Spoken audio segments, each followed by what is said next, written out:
Hello Athens, I'm meteorologist Jamie Giles here with your Monday evening weather report. It is currently 74 degrees here in Athens, and looking at North Georgia, you will notice that the eastern half of the state is in fact cooler than the western half of the state, which begs the question, why is that the case?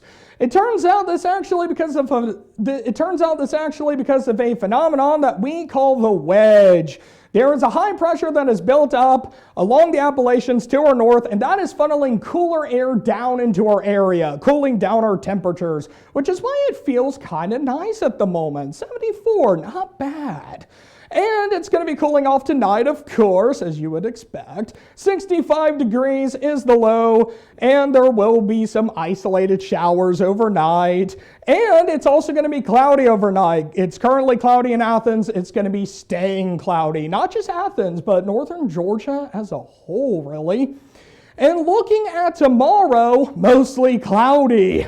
Yep, the clouds are going to be staying 77 degrees. Again, it's a bit cooler, right? That wedge is keeping us a little bit on the cooler end, which is nice. So, yeah, make sure to enjoy those cooler temperatures, just a little bit at least. So, when it comes to the tropics, we of course need to be talking about none other than Humberto, which is over by Bermuda, and of course Imelda, which is just off the U.S. East Coast, specifically off the coast of Florida. When it comes to these two, it's quite fascinating because they are actually close enough together to where Humberto and Imelda will be affecting each other in what is known as the Fujiwara effect. It's a very cool name for a very cool phenomenon.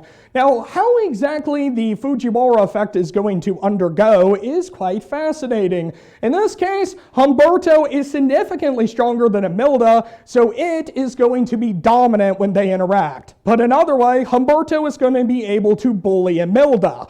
And this is going to result in Imelda being swung eastward. And that is actually going to be what prevents this thing from making any kind of U.S. landfall, which is nice. So thanks, Humberto. So yeah, that's something. That being said though, Imelda is still going to be affecting the U.S., of course, on the coastline. You will have some rougher surf because of it. And that moisture is actually going to be creeping up into our area just a little bit. And that is why tomorrow you will actually see some showers. Yeah, some showers are possible tomorrow, so keep an eye out, right? There may be some rain when it comes to your morning commute, maybe in the afternoon, it could be a little bit wet, so use some caution when you're on the roads, right? Overall, though, it's going to be cloudy, and it is going to overall feel quite nice. So, 7-day forecast. Highs are going to be persisting in the mid to high 70s, and lows are going to be persisting in the 50s. I am meteorologist Jamie Giles. Go Dogs!